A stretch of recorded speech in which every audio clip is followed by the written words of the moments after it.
Sa liblib na baryo ng San Isidro, kung saan ang mga bahay ay yari sa pinagtagpi-tagping pawid at lumang kahoy, mga kalsada ay dinadaanan lamang ng kalabaw, tricycle at paa ng mga sanay sa hirap, doon isinilang at lumaki si Martina Marquez. 19 na taong gulang pa lamang siya, ngunit tila 10 taong na siyang kinulang sa saya na kabataan. Maaga siyang natutong magsaka, mag-igib ng tubig, maglaba sa ilog, at magtiis sa gutom ng hindi umangal. Ang kanyang mukha'y hindi lang basta maganda. Ito'y may kakaibang kinang na hindi kayang tabunan ng alikabok, araw at pagod. Marami sa baryo ang nagsasabing sayang si Martina sa kahirapan. Para raw siyang rosas na isiniksik sa pagitan ng mga tuyong damo. Pero sa bahay nila, hindi rosas ang tingin sa kanya ng sariling ama. Isa lamang siyang puhunan. "Bilis-bilisan mo nga ang kilos mo!" Sigaw ng kanyang amang si Gusto Marquez, habang pasuray-suray na pumapasok sa bakuran. Amulchiko na naman ito kahit tirik pa ang araw. "Wala ka bang pakinabang kundi magmukhang santa sa baryong to?" Tahimik na ibinaba ni Martina ang batya. Sanay na siya. Bata pa lamang siya, alam na niyang may mga salitang kapag sinagot mo, lalong sasakit. Kaya ang pinili niya ay lunukin ang lahat. Ang kanyang ina namang si Isabel ay nakaupo lamang sa may sulok, tahimik na nag-aalis ng tinik sa isdang panghapunan. Payat ito, maputla, at halatang matagal nang nawalan ng lakas para ipagtanggol ang anak. Hindi dahil hindi nito mahal si Martina, kundi dahil matagal na rin itong pinatay ng takot. "Pasensya na po, itay." Mahina lamang nasagot ni Martina. "Pasensya? Mabubusog ba tayo sa pasensya?" Iritableng sagot ni Gusto. "Lahat na lang ako. Ako na nag-iisip, ako pa mamumroblema sa utang."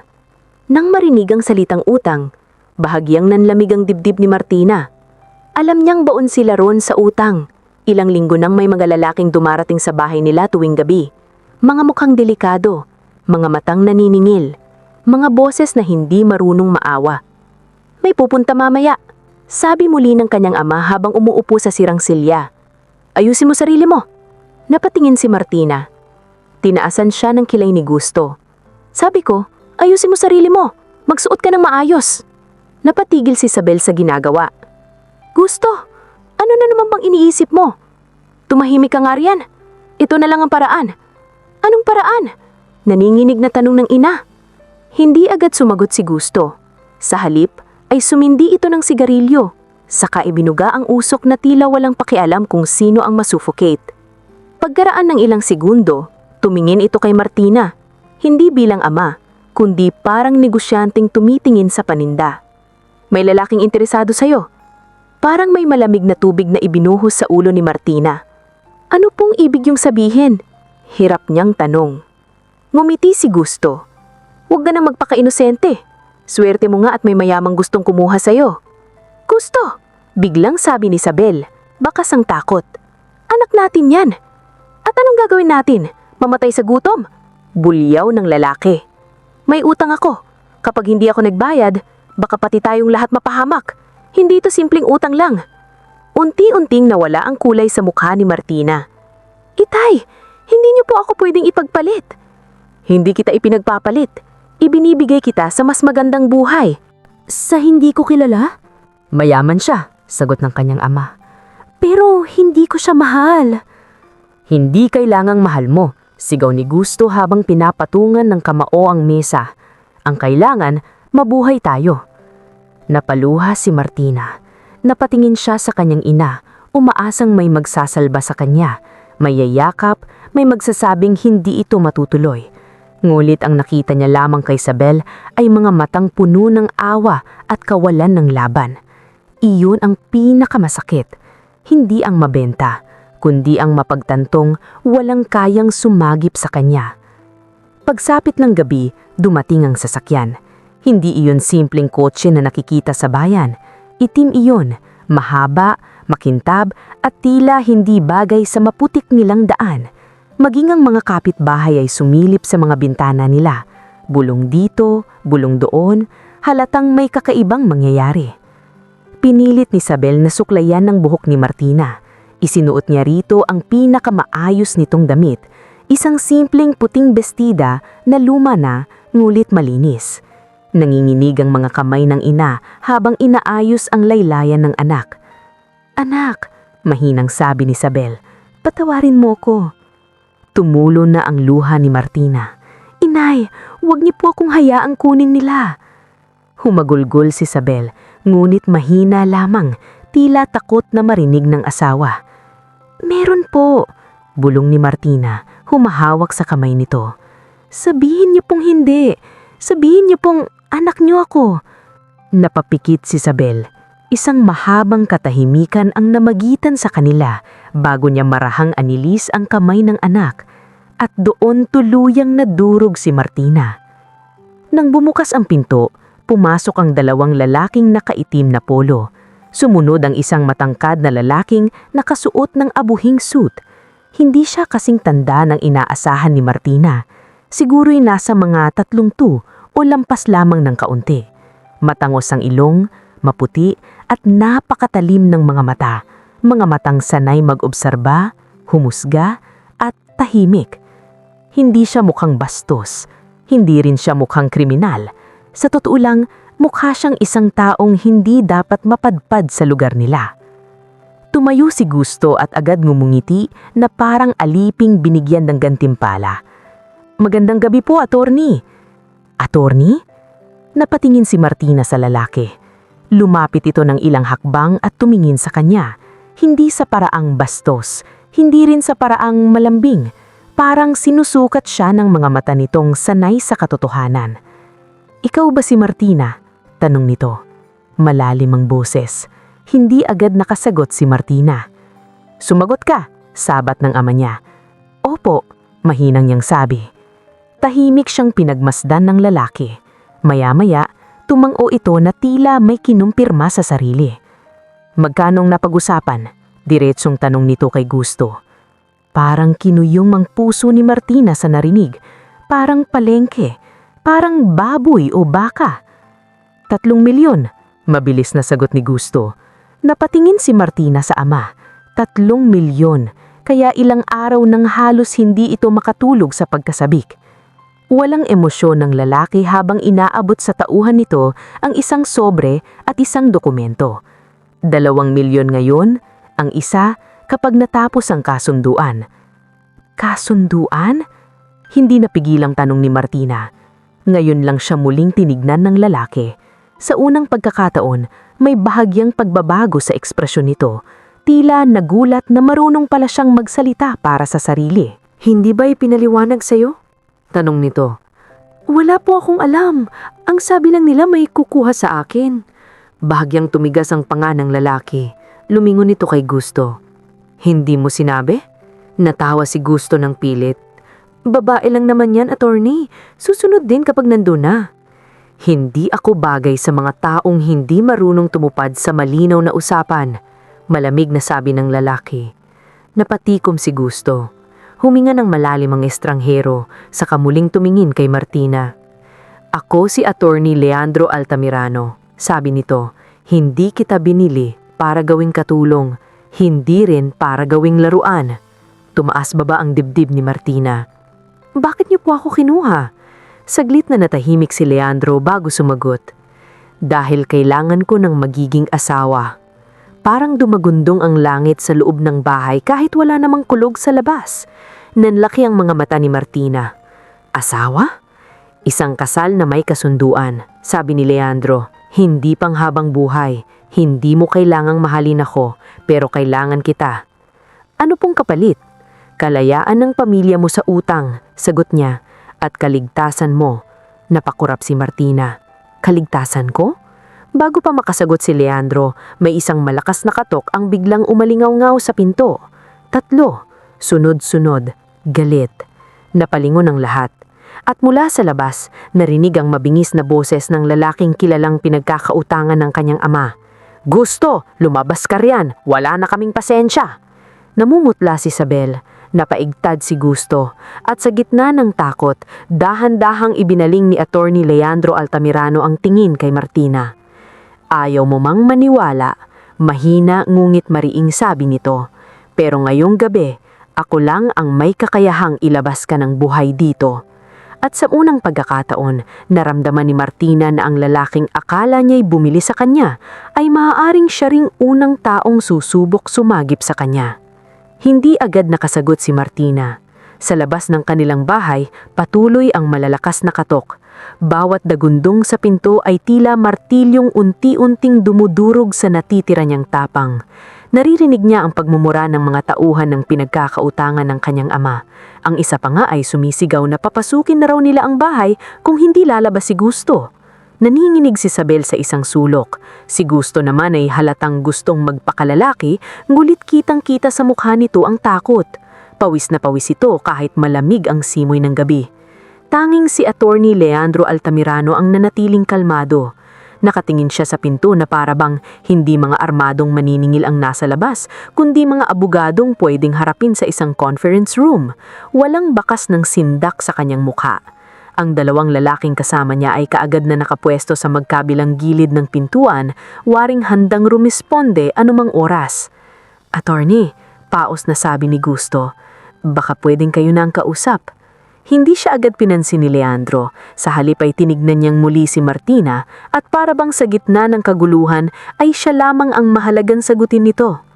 "May dalawang pagpipilian ka," sabi nito sa mababang tinig. "Manatili ka rito kasama ng pamilyang ibinenta ka o sumama ka ngayong gabi?" Namasa ang mga mata ni Martina. "At kapag sumama ko sa inyo, hindi ko ipapangako na magiging madali ang buhay mo sa piling ko." Diretso nitong sagot. "Pero hindi kita sasaktan. Hindi kita pipilitin sa bagay na ayaw mo. At higit sa lahat, hindi ka nila maaabot." "Paano ako makakasiguro?" "Hindi ka makakasiguro," ani ni Leandro. "Hindi mo ako kilala. Pero sa tingin ko, mas hindi mo kilala ang kapalarang naghihintay sa iyo kapag naiwan ka rito." Parang may malamig na daliring humaplos sa batok ni Martina. Alam niyang tama ito. Lahat ng nangyari ngayong gabi ay sapat ng patunay na wala na siyang tahanan sa bahay na ito. Ang dating simpleng takot ay naging malinaw na katotohanan. Handa siyang ialay ng sariling ama para lang makabayad ng utang. Muli na namang umalingaw-ngaw ang malakas na katok. "Gusto, huling babala. Sigaw mula sa labas. Ilabas mo ang pera o may kukunin kami sa inyo." Napahikbi si Isabel. Napapikit si Martina. Pagdilat niya, nakita niyang nakatingin pa rin sa kanya si Leandro. Hindi malambing, hindi rin init ang titig nito. Ngulit sa kakaibang paraan, mas mapagkakatiwalaan pa ito kaysa sa sino man sa bahay na iyon. "Ano pong klaseng kasunduan ang gusto niyo?" tanong niya. Hindi na nakapagkunwaring walang pakialam ang ama niya. "Martina, huwag ka nang maarte. Swerte mo na." "Tumahimik ka." Malamig na putol ni Leandro. Gulat na napaatras si Gusto. Kahit si Isabel ay napatigilan sa pag-iyak. Sa unang pagkakataon sa gabing iyon, may otoridad sa boses ni Leandro na hindi kailangang isigaw para maramdaman. Yung tipong nasanay ng sundin ng mga tao. Karapatan niyang malaman ang papasukin niya, sabi nito. Bumaling ito kay Martina. "Kailangan kong magpakasal sa lalong madaling panahon." "Bakit?" Bahagyang kumunot ang noo ni Leandro na parang hindi siya sanay magpaliwanag tungkol sa sarili. May ilang legal at personal na dahilan. Ang mahalaga, ang kasal na ito ay may limitasyon. Hindi ito ordinaryong pagsasama. May mga kondisyon, may proteksyon ka. At kung gugustuhin mo, maaari kang umalis pagdating ng tamang panahon. "Gaano katagal?" tanong niya. "1 taon. Napaawang ang labi ni Martina. 1 taon. 1 buong taon kasama ang isang lalaking ngayon niya lang kilala. Parang isang panaginip na hindi niya piniling pasukin. "Bakit ako?" halos pabulhong niyang tanong. Ngayon ay tila mas matagal ang katahimikan bago sumagot si Leandro. "Dahil hindi ka tulad ng mga babaeng inihaharap sa akin ng mga kakilala ko. Hindi ka mukhang sabik sa apelido, yaman o posisyon." Natawa ang Martina ng mapakla. "Hindi po ako sabik, binenta lang ako." May kung anong dumaan sa mukha ni Leandro, isang bagay na mabilis ding nawala. Galit ba iyon? Awa? O pagsisisi? Bago pa niya mabasa ang ekspresyon nito, biglang bumukas ang pinto dahil sa malakas na sipa mula sa labas. Pumasok ang 3 lalaki. Malalaki ang katawan, may mga tattoo sa leeg at braso. Ang isa'y may hawak pang pamalo. Nang makita nila ang mga bisita, sandali silang natigilan. Ngulit agad ding binalik ang mabangis na anyo. Nariyan ka pala gusto. Akala mo ba makakatago ka sa amin? Teka lang, Berting, pautal-utal na sabi ng ama ni Martina. May pera na, magbabayad na ako. Talaga ba? Umismid ang lalaki at saka napatingin kay Martina. O baka naman ang anak mo ang pambayad? Agad na namutla si Martina. Naramdaman niyang tila lumamig ang paligid. Hindi siya makahinga. Ngunit bago pa makalapit ang lalaki, humakbang na si Leandro at hinarangan siya. Hindi mo siya gagalawin. Napatingala si Martina. Sa lapit nila, doon niya napansing mas matangkad pala talaga si Leandro kaysa sa inaakala niya. Malapad ang likod nito, tuwid ang tindig at may presensyang hindi mapasusubalyan. Hindi ito sumisigaw, hindi nananakot gamit ang kamao. Pero ang simpleng pananatili nito sa harap niya ay sapat para maramdaman niyang may pader na sa pagitan niya at ng panganib. At sino ka para makialam? Ako ang taong magbabayad ng utang na yan. Malamig na sagot ni Leandro. At ang babaeng tinitingnan mo ay nasa ilalim ng proteksyon ko. Natawa ang lalaki. Proteksyon? Baka namang binili mo na. Hindi umimik si Leandro.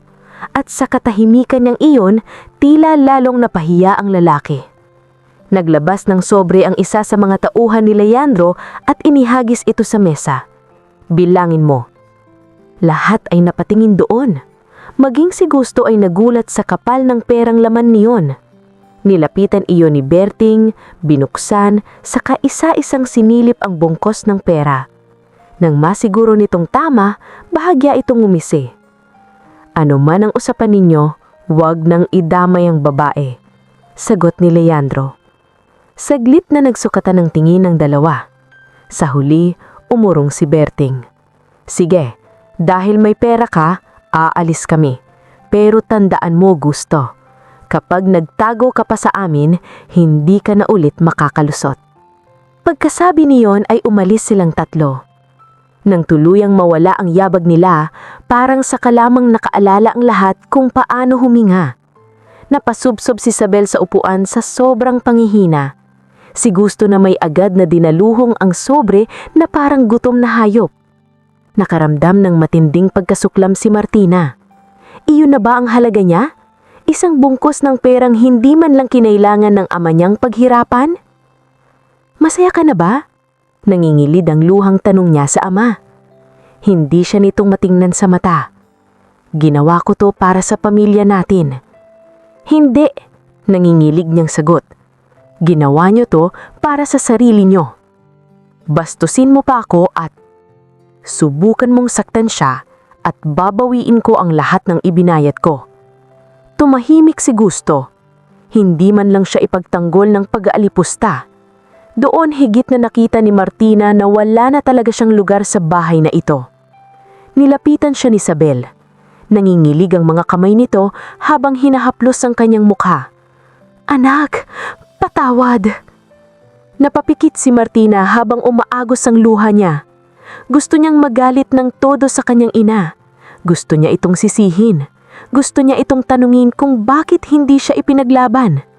Mulit nang makita niya ang wasak na mukha nito, ang tanging nagawa niya ay ang umiyak. Anay, bulong niya.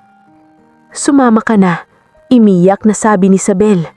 Baka mas mabuti nga roon kaysa rito. Sa simpleng pangungusap na iyon, parang tuluyan na siyang inihatid palabas ng pagkabata. Dahan-dahan niyang pinunasan ng luha. Saka siya humarap kay Leandro. Kapag sumama ako sa inyo, sabi niya, pinipilit buuin ng tinig. Gusto kong malinaw ang lahat. Ayoko ng kasinungalingan. Tumanggo si Leandro. Makukuha mo yon. At ayoko ring ituring na utang na loob ang pagliligtas niyo sa akin. Bahagyang tumaas ang kilay nito. Waring nagulat sa tapang niyang magsalita. Ngunit may sumilay ring bahagyang paghanga sa mga mata nito. Hindi kita hinihingan ng utang na loob, Martina, sabi niya. Ang hinihingi ko ay isang patas na kasunduan. Huminga siya ng malalim. Tumingin siya sa paligid, sa bubong na tumutulo kapag umuulan, sa lumang mesang pinaglagyan ng halaga niya, sa inang umiiyak at sa amang abala na sa pagbibilang ng perang ipinagbili sa kanya. Pagkatapos niyon, muli siyang tumingin kay Leandro. "Kung sasama ako," sabi niya, "hindi ibig sabihin na nagtitiwala ako sa inyo. Hindi ko naman hinihiling yun," tugon nito. "Sa ngayon, sapat nang sumama ka." At sa unang pagkakataon sa gabing iyon, naramdaman ni Martina ang kakaibang katahimikan sa dibdib. Hindi dahil ligtas na siya, kundi dahil wala na siyang ibang dapat pang panghawakan. Tahimik niyang kinuha ang maliit niyang bayong sa sulok, 2 damit, isang lumang panyo at isang rosaryong bigay ng kanyang lola ang laman niyon. Iyon lang ang buong buhay niya. Habang papalabas siya ng bahay, bigla siyang tinawag ni Isabel. "Martina!" Huminto siya ngunit hindi lumingon agad. "Mahal na mahal kita," umiiyak na sabi ng ina. Napapikit siya. Gusto niyang yakapin ito. Gusto niyang kumapit tulad ng dati. Pero may mga sugat na kahit mahal mo ang tao, hindi agad naghihilom. "Kahit mahal niyo ako," mahina niyang sagot. "Hinayaan mo pa yun akong ibenta." Pagkatapos niyon, tuluyan na siyang lumakad palabas. Sa labas ay nakaparada ang mamahaling sasakyan. Binuksan ng tauhan ni Leandro ang pinto sa likod. Saglit siyang nag-atubili bago sumakay. Sumunod si Leandro at umupo sa kabilang gilid. Sa pagitan nila ay may malamig at formal na distansya na hindi matumbasan ng iisang upuan. Umandar ang sasakyan. Unti-unting lumayo ang bahay nila. Unti-unting lumiit ang baryong kinalakihan niya. At sa dilim ng gabing iyon, kasabay ng paglayo sa lahat ng nakasanayan, tahimik na naitanong ni Martina sa sarili. Sino ba talaga ang lalaking ito? Isang mapagsamantalang mayaman na bumili sa kanya? O isang estrangherong may lihim na dahilan kung bakit siya ang pinili? Habang tinatahak ng sasakyan ang mahaba at madilim na daan palabas ng baryo, biglang nagsalita si Leandro nang hindi siya timitignan. "May isang bagay kang kailangang malaman bago tayo makarating sa Maynila." Mahigpit niyang nayakap ang kanyang bayong. "Ano po iyon?" "Hindi ikaw ang unang babaeng pinakasalan ko sa papel." "Kasal pa rin iyon," sagot ni Martina. Bahagyang napabuntong hininga ang lalaki. "Oo, kasal pa rin iyon." Mas lalong bumigat ang pakiramdam ni Martina. Hindi pa nga siya lubusang nakakaunawa sa kasunduang papasukin niya, nagdagdagan na agad ng panibagong komplikasyon. "Ano po ang nangyari sa kanya?" tanong ni Martina. Tumingin si Leandro sa kanya. Ang mga mata nito ay tila naglalaman ng alaala na matagal na nitong gustong kalimutan. "Patay na siya." Nanlamig ang mga kamay ni Martina. "Patay?" Tumanggo si Leandro. 2 taon na ang nakalipas. Napalunok si Martina. Hindi niya alam kung anong mas dapat niyang maramdaman. Takot ba? Awa? O pagdududa? Paano siya namatay? Ngulit hindi agad sumagot ang lalaki. Sa halip ay bahagya itong umiling. Hindi iyon ang dapat mong alalahanin ngayon. Hindi nasiyahan si Martina sa sagot, ngunit napansin niyang tila ayaw na nitong pag-usapan pa ang bagay na iyon. Maya-maya ay pumasok ang sasakyan sa mas malapad na kalsada. Unti-unting nagbago ang paligid. Ang mga bukirin ay napalitan ng mga gusali, ilaw at mas maraming sasakyan. Ngayon lang muling nakaluwas ng ganito kalayo si Martina. Sa bawat liwanag ng lungsod ay lalo niyang nararamdaman kung gaano kalaki ang mundong papasukin niya. "Saan na tayo pupunta?" "Sa bahay ko." "Sa Maynila?" tanong ni Martina. "Sa Makati," sagot naman ni Leonardo. Hindi niya lubos maisip kung gaano kalayo iyon sa kanyang dating buhay. Ilang minuto pa ang lumipas bago muling nagsalita si Leandro. "Kailangan nating magpakasal sa loob ng 3 araw." Napatingin si Martina sa kanya. 3 araw? May ilang papeles na kailangang ayusin, hindi pwedeng matagalan. "Bakit po kailangang madali?" Sandaling tumahimik si Leandro bago sumabot. "Dahil may mga taong naghihintay na bumagsak ako." Napakunot ang noo ni Martina. Mga kaaway? Sa propesyon ko, normal yun. Pero bakit kailangan nyo ng asawa para harapin sila? Bahagyang ngumiti si Leandro. Ngunit hindi iyon masayang ngiti. Isa iyong ngiting tila sanay sa mga laban na hindi nakikita ng iba. May mga laban sa korte na hindi lang tungkol sa batas. Hindi na nagtanong pa si Martina. Alam niyang hindi rin ito magsasabi ng buong detalye. Makalipas ng halos 2 oras, huminto ang sasakyan sa harap ng isang napakalaking bahay. Hindi iyon basta bahay. Isa iyong mansyon. May mataas na gate, mahabang driveway, at mga ilaw na parang nasa hotel. Nanlaki ang mga mata ni Martina. Dito ka nakatira? Oo. Dahan-dahang bumaba siya ng sasakyan. Halos hindi siya makapaniwala sa laki ng lugar. Sa baryo nila, ang buong komunidad ay kasya sa bakuran ng bahay na iyon. Pagpasok nila sa loob, ay agad silang sinalubong ng isang matandang babae na nakauniporme. Magandang gabi po, sir. Bati nito. Magandang gabi, Aling Rosa. Sagot ni Leonardo. Napatingin ng matanda kay Martina. Siya po bang... Oo. Bahagyang ngumiti ang matanda kay Martina. Maligayang kabdating. Nahihiya siyang tumanggo. Pakiramdam niya'y hindi siya bagay sa lugar na iyon. Para siyang putik na dinala sa isang mamahaling sala. Aling Rosa, sabi ni Leonardo, ihanda ninyo ang guest room. Sige po, sir. At umalis na si Aling Rosa upang ihanda ang kwarto para kay Martina. Lumapit naman si Martina kay Leonardo. Guest room? Oo, sagot ni Leonardo. Hindi ba ako magiging asawa mo? Sumangayon ng lalaki. Sa papel. Saglit siyang nag-isip. Ibig sabihin, hindi tayo magsasama sa isang kwarto? Hindi kung ayaw mo. Hindi niya alam kung bakit. Ngulit nakaramdam siya ng kakaibang ginhawa sa sagot na iyon. Hindi pala siya kinuha bilang isang babae lamang. Pagkatapos ay sumunod siya kay Aling Rosa sa hagdan. Pagpasok niya sa kwarto ay halos hindi siya makapagsalita. Malaki iyon. May malambot na kama, sariling banyo, at mga kortinang parang nasa hotel. Dito ka muna magpahinga, iha, sabi ng matanda.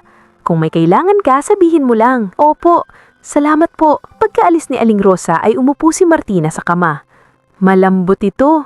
Mas malambot pa sa anumang nahigaan niya sa buong buhay niya. Ngunit sa kabila ng lahat, hindi pa rin siya makaramdam ng kapayapaan. Sa kabilang banda ng bahay, si Leandro naman ay nakatayo sa kanyang opisina.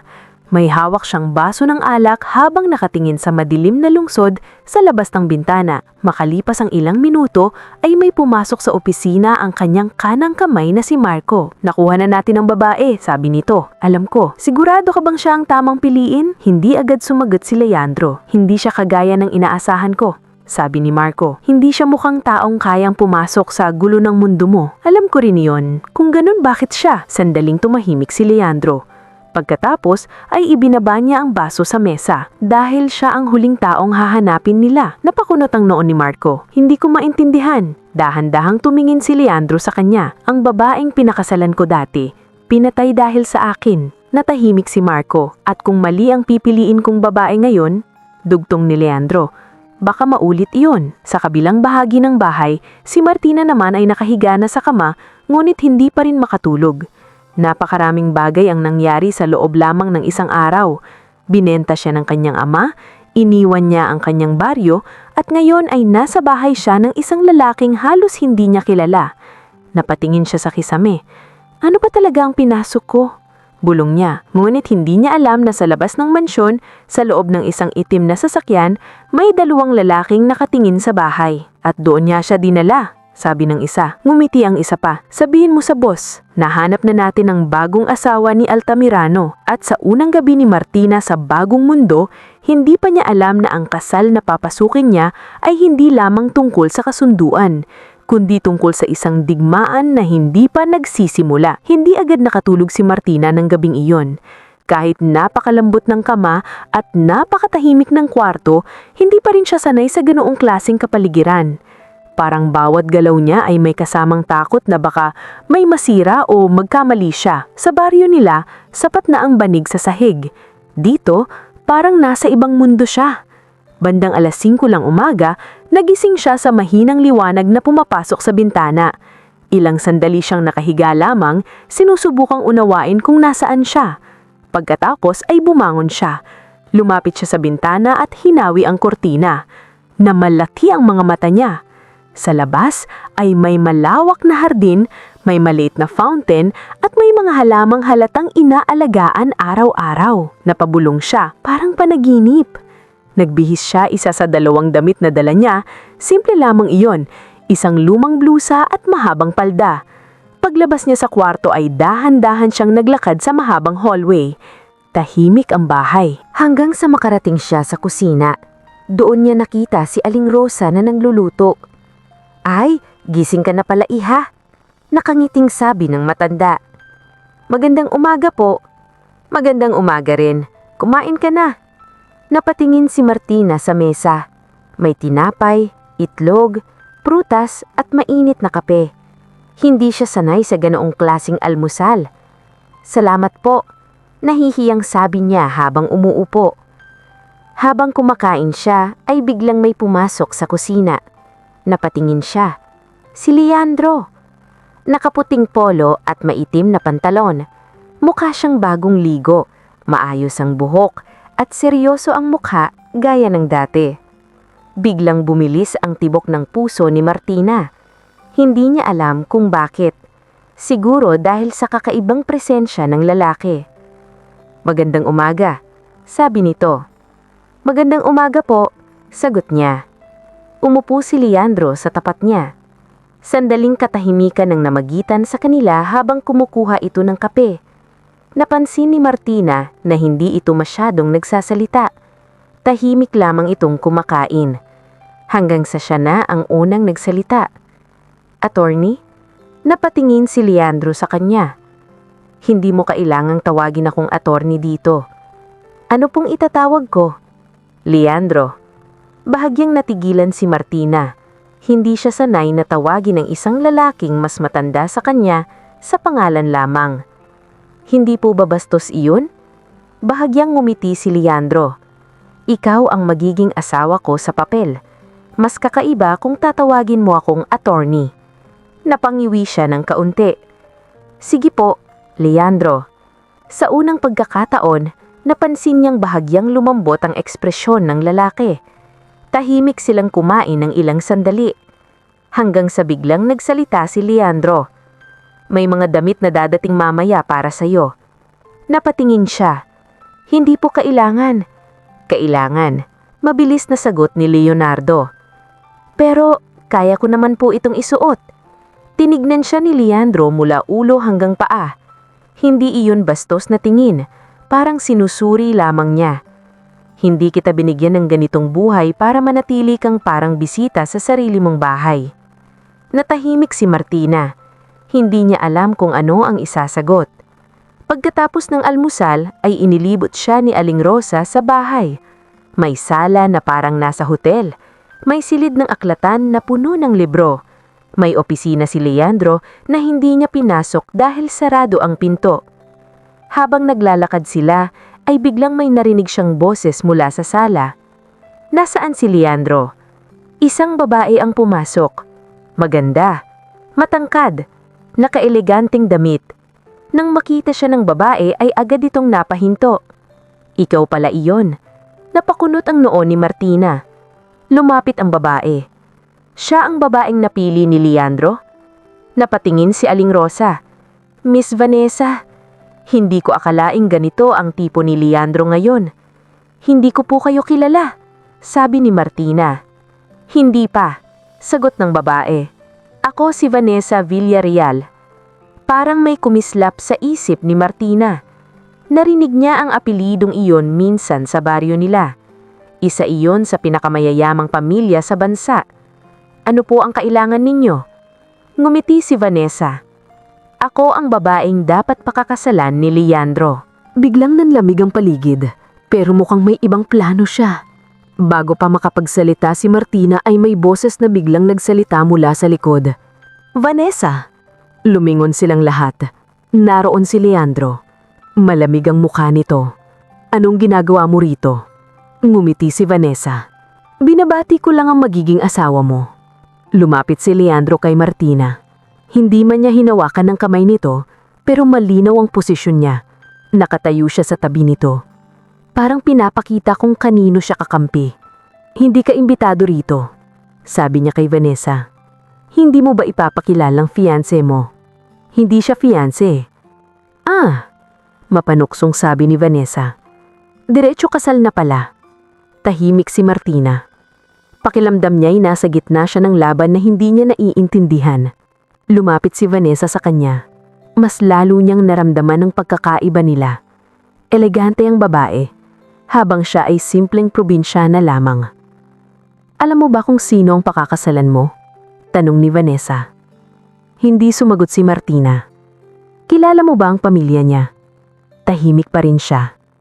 "Alam mo ba kung paano namatay ang unang asawa niya?" Biglang tumigas ang mukha ni Leandro. "Vanessa, tama na." Ngumiti ang babae. "Sabihin mo sa kanya, Leandro, o gusto mong ako ang magsabi?" Hindi na napigilan ni Martina ang sarili. "Ano pong ibig ninyong sabihin?" Tumingin sa kanya si Vanessa. At saka marahang nagsalita. Ang unang asawa ni Leandro. Bahagyang ngumiti ito. Pinatay. Nanlaki ang mga mata ni Martina.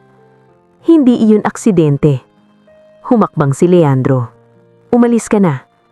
Ngunit hindi pa tapos si Vanessa. At alam mo ba kung bakit? Tahimik ang buong sala. At bago siya tuluyang palabasin ng mga tauhan, sinabi ni Vanessa ang mga salitang tuluyang nagpayanig sa loob ni Martina. Dahil may gustong pumatay kay Leandro. Ngumiti siya. At ang babaeng pakakasalan niya, ang laging nagiging target. Pagkatapos ay tuluyan na siyang umalis. Naiwan si Martina na tila nawalan ng hangin. Dahan-dahan siyang napalingon kay Leandro. "Totoo ba iyon?" Tahimik ang lalaki. Hindi agad sumagot. At sa katahimikan niyang yun, mas lalo lamang lumalim ang takot sa puso ni Martina. Dahil ngayon niya napagtanto, baka hindi lamang siya binili. Baka siya rin ang susunod na target. Tahimik ang buong sala matapos umalis si Vanessa. Para bang may mabigat na bagay na naiwan sa hangin. Hindi agad makapagsalita si Martina. Ang mga salitang binitiwan ng babae ay paulit-ulit na umiikot sa kanyang isip. Ang babaeng pakakasalan niya, ang laging nagiging target. Dahan-dahan siyang napatingin kay Leandro. "Sabihin mo sa akin ang totoo," mahina niyang sabi. "Delikado ba talaga ang buhay ko kung pakakasalan kita?" Hindi agad sumagot si Leandro. Sa halip ay naglakad siya papunta sa bintana ng sala. Nakatalikod dito kay Martina, habang nakatanaw sa hardin. Para bang pinag-iisipan niya kung hanggang saan ang dapat niyang sabihin. Sa wakas ay nagsalita siya. "Hindi kita dadalhin dito kung hindi kita kayang protektahan." Hindi iyon ang tinatanong ko. Napalingon si Leandro. Diretso ang tingin ni Martina sa kanya. Kahit may takot sa mga mata nito, may tapang din na hindi niya inaasahan. "Gusto ko lang malaman kung anong klaseng buhay ang pinasok ko." Huminga ng malalim si Leandro bago tuluyang lumapit. "May mga taong gustong sirain ng pamilya ko. Dahil sa mga kaso na hinahawak ko." "Mga kriminal?" "Hindi lang kriminal," sagot niya. "Mga taong may kapangyarihan." Natahimik si Martina. Ang asawa ko noon, nadamay. Nanlambot ang dibdib niya sa paraan ng pagsabi ni Leandro. Hindi ito dramatiko. Hindi ito malakas. Pero ramdam niya ang bigat sa bawat salita. "Hindi ko siya naprotektahan." Dugtong nito. Ngayon ay malinaw sa kanya.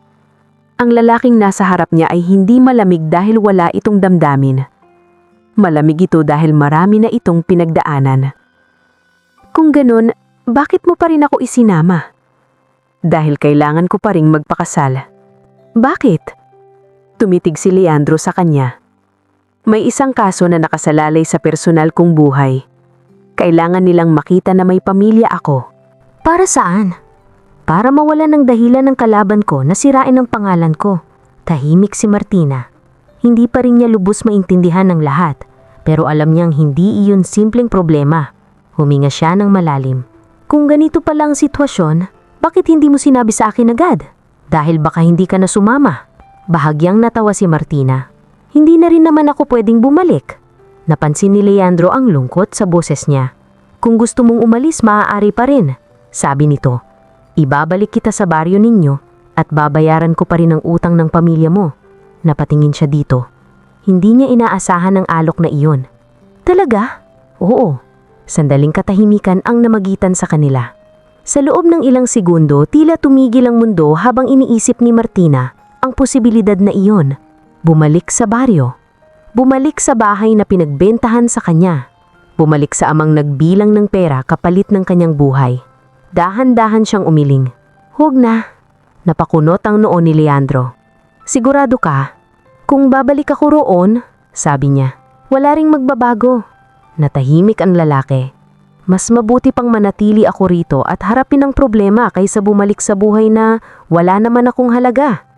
Iyon ang unang pagkakataon na nakita ni Leandro ang tunay na lakas ni Martina. Hindi siya mahina. Hindi lang siya sanay lumaban. Ngunit kapag dumating ang oras, may tapang din siya. Kung ganon, sabi ni Leandro, kailangan mong matutong protektahan ang sarili mo. Simula bukas, may magtuturo sa iyo ng basic self-defense. Nanlaki ang mata ni Martina. Bahagyang ngumiti si Leandro. Kung magiging asawa kita, kahit sa papel lang, hindi ka basta-basta matatakot. Napabuntong hininga si Martina. Sandaling natahimik ang dalawa. Pagkatapos ay biglang nagsalita si Martina. Leandro, tumingin siya rito. Salamat. Bahagyang nagulat ang lalaki. Para saan? Sa pagligtas sa akin kagabi. Tumanggo lamang siya. Ginawa ko lang ang dapat gawin. Ngunit, sa loob-loob ni Leandro, alam niyang hindi iyon buong katotohanan. Hindi niya alam kung bakit. Pero mula nang makita niya si Martina sa baryo, may kakaibang pakiramdam siyang nagsabi na hindi ito basta babae lamang sa isang kasunduan. May kakaiba rito. May lakas, may kabutihan, at may tapang na hindi niya nakita sa ibang babae sa mundo niyang puno ng kapangyarihan at pera. Kinabukasan ay dumating ang mga damit para kay Martina. Halos hindi siya makapaniwala sa dami ng iyon. May mga damit na elegante, may mga sapatos, may mga bag. Hindi ko kailangan ng ganito karami, sabi niya kay Leandro. Bahagi iyan ng papel mo bilang asawa ko. Napailing siya si Martina. Hindi ko yata kayang maging sosyal. Hindi mo kailangang magpanggap, sabi ni Leandro. Maging totoo ka lang sa sarili mo. Sa gabing iyon ay nagpunta sila sa hardin. Tahimik ang paligid. Ang ilaw mula sa fountain ay nagbibigay ng mahinang liwanag sa paligid. Nakaupo sila sa bench. May pagitan pa rin sa kanila, ngunit hindi na iyon kasing lamig kagaya ng dati. Bakit ako? Biglang tanong ni Martina. Napatingin si Leandro. Maraming babae sa Maynila. Bakit ako ang pinili ninyo? Sandaling nag-isip ang lalaki. Dahil hindi mo ako kilala at hindi ka interesado sa kung sino ako. Tahimik si Martina. Hindi rin ako interesado sa pera mo, sabi niya. Ngumiti si Leandro. Iyon nga ang dahilan. Tahimik silang nakatingin sa fountain hanggang sa may malamig na hangin na dumaan. Bahagyang nanginig si Martina. Hindi niya napansin na napakalapit na pala ni Leandro sa kanya. Nang maramdaman ito ng lalaki, ay dahan-dahan itong tinanggal ang coat niya at inilagay sa balikat ni Martina. Giniginaw ka, sabay lagay ng coat nito sa katawan ni Martina. Tinanggap niya ang coat at nakatulong ito upang magpainit ng pakiramdam. Salamat! Saglit silang magkatinginan at sa unang pagkakataon may kakaibang damdaming namagitan sa kanila. Hindi iyon bahagi ng kasunduan. Hindi rin iyon plangado, pero pareho nilang naramdaman. Isang bagay na maaaring magsimula sa katahimikan na kayang baguhin ang lahat. Ang hindi nila alam, sa labas ng mansyon, may lalaking nakamasid sa kanila mula sa loob ng sasakyan. At habang tinitingnan ang larawan ni Martina sa telepono, malamig itong ngumiti. Siya na pala ang bagong asawa ni Altamirano. Humihit ito ng tabako at sa pagpakataong ito, bumuga siya ng usok. Hindi na kami magkakamali. Makalipas ang 2 araw, mabilis na nagbago ang buhay ni Martina. Halos hindi niya makilala ang sarili sa salamin. Ang simpleng probinsyanang dating naglalaba sa ilog ay ngayon nakasuot ng eleganteng puting bestida na pinili ni Aling Rosa para sa kanilang civil wedding. Hindi ito engranding kasal, tahimik lamang sa isang maliit na opisina ng hukom sa Maynila. Naroroon lamang si Leandro, si Martina, si Marco at si Aling Rosa bilang saksi. Habang pinipirmahan ni Martina ang papeles, sandali siyang napahinto. Ito na ba talaga? Isang pirma, isang kasal, isang buhay na hindi niya kinelanman naisip na mangyayari sa kanya. Napatingin siya si Leandro. Tahimik lamang itong nakaupo, seryoso ngunit hindi malamig. Parang naghihintay lamang sa desisyon niya. May problema ba? Mahina nitong tanong. Bahagya siyang ngumiti. Wala naman. Pagkatapos ay pinirmahan niya ang papel. Sa isang iglap, si Martina Marquez ay naging Martina Altamirano. Pagkatapos ng kasal ay bumalik sila sa mansyon. Tahimik ang biyahe. Pareho silang tila hindi pa lubos na sanay sa bagong papel nila sa buhay ng isa't isa. Pagdating sa bahay ay agad silang sinalubong ni Marco. Ngunit kakaiba ang mukha nito. "Sir," seryoso nitong sabi. Napatingin si Leandro. "Ano iyon?" "May problema tayo." Napakunot ang naon ng lalaki. "Ano na naman?" "May sumubok pumasok sa security system ng bahay kagabi." Naramdaman ni Martina na parang may malamig na hangin na dumaan sa kanyang likod. "May nakilala ba kayo kung sino?" tanong ni Leandro. Tumanggo si Marco. At mukhang seryoso sila. "Anong gusto nila?" "Hindi kayo, sir." Napatingin si Leandro. "Ang asawa ninyo." Biglang napatingin si Martina sa kanila. "Bakit ako?" Tahimik si Marco. Pagkatapos ay may inilabas itong folder at ibinigay kay Leandro. Dahan-dahang binuksan niyon ng lalaki. Pagkakita niya sa laman ay agad siyang napamura sa ilalim ng hininga. Hindi pwede. Nag-aalala na lumapit si Martina. "Ano iyon?" Ilang sandali pa bago sumagot si Leandro. May nalaman sila. Ang totoong dahilan kung bakit kailangan kitang pakasalan. Hindi na napigilan ni Martina ang sarili. "Leandro, hindi ninyo pa rin sinasabi ang buong katotohanan." Tumingin siya sa babae. Sa wakas, tila nagpasya na siyang sabihin ang lahat. "Ang unang asawa ko." Napahinto siya. Hindi lang basta nadamay. Naramdaman ni Martina na lalong bumilis ang tibok ng puso niya. "Ano ang ibig mong sabihin?" Huminga ng malalim si Leandro. "Hindi agad," sagot niya. "Pero natutunan ko." Ramdam sa boses niya ang pagsisisi. "At bago ko pa naprotektahan, napatay siya." Nanalambot ang mga tuhod ni Martina. Biglang naging malinaw ang lahat. "Kung ganon," mahina niyang sabi, "ako ang susunod na target." Tumanggo si Leandro. At sa unang pagkakataon, nakita niya sa mukha ng lalaki ang tunay na takot. Hindi para sa sarili nito, kundi para sa kanya. "Hindi ko hahayaang mangyari ulit iyon." Ngulit bago pa sila makapagsalita pa, biglang tumunog ang alarm ng bahay. "Sir," sigaw ni Marco, "may pumasok sa bakuran." Biglang nagkagulo ang mga tauhan sa labas. Narinig ang tunog ng mga sasakyan. At pagkatapos, isang putok ng armas. Napahawak si Martina sa braso ni Leandro. "Leandro?" Agad siyang hinila ng lalaki papunta sa likod niya. "Manatili ka sa likod ko. Hindi ka dapat mapahamak dahil sa akin." Bahagyang ngumiti si Martina kahit may takot. "Hindi ka rin kita iiwan." Sa sandaling iyon ay may pumasok na tauhan.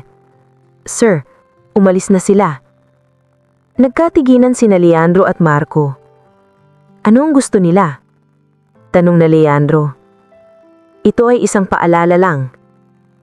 Tahimik ang lahat. Pagkatapos ay dahan-dahang humarap si Leandro kay Martina. Ngayon alam mo na ang lahat. At kung gusto mong umalis, mahina nitong sabi. Hindi kita pipigilan. Tahimik ang ilang segundo. Pagkatapos ay ngumiti si Martina.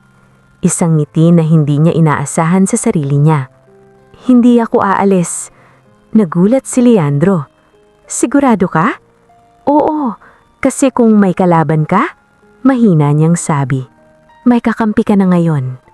Sa unang pagkakataon, tuluyang bumagsak ang pader sa pagitan nila. Dahan-dahang hinawakan ni Leandro ang kamay niya. Dahil hindi ko alam kung kailan nangyari, napatingin siya sa kanya. Pero parang nagsisimula na kitang mahalin. Mahinang sabi ni Martina. Sandaling tumigil ang mundo ni Leandro. Sa loob ng 2 taon, iyon ang unang beses na may nagsabi sa kanya ng ganoong salita nang hindi kapalit ang pera, kapangyarihan o pangalan. Dahan-dahan siyang lumapit. At kung sabihin kong hindi na ito kasunduan para sa akin? Sagot ni Leandro. Nakatitig si Martina kay Leandro at niyakap niya ito. Sa wakas, ngumiti si Leandro. Isang ngiti na ngayon lang niya nakita. Isang bagong simula. Pagkatapos ay marahan niyang hinila si Martina palapit. At sa ilalim ng malamlam na ilaw ng mansyon, sa gitna ng panganib at lihim, unang beses na nagtagpo ang kanilang mga labi. Hindi bilang kasunduan, hindi bilang obligasyon, kundi bilang 2 taong natutong magmahal sa gitna ng gulo ng mundo.